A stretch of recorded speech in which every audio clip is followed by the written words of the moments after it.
The overall big interest in my lab, I suppose, is understanding how plants evolved from teeny tiny little green cells about 1.6 billion years ago.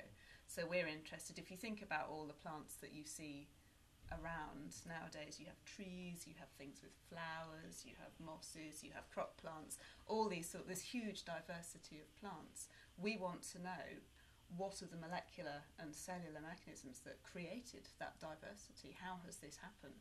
In fact, the main focus of research in my lab at the moment is on land plants, but particularly plants that evolved very close to that 500 million year boundary.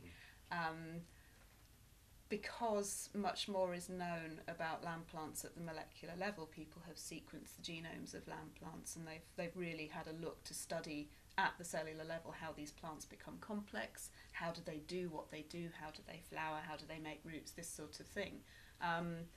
But there are other types of complex green things as well, and those are the algae, which is an area that people really haven't looked at all.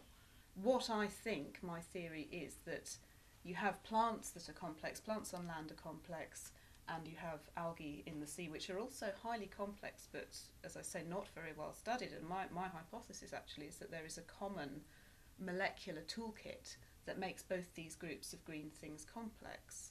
And I think if we can understand what that common molecular toolkit is, then we're in a position to be able to manipulate both plants and algae for practical reasons. So for example, nowadays, although it's controversial in the UK, there's a lot of research going into genetic modification of crop plants. Can we make plants that are better adapted to life in a changing climate, this sort of thing?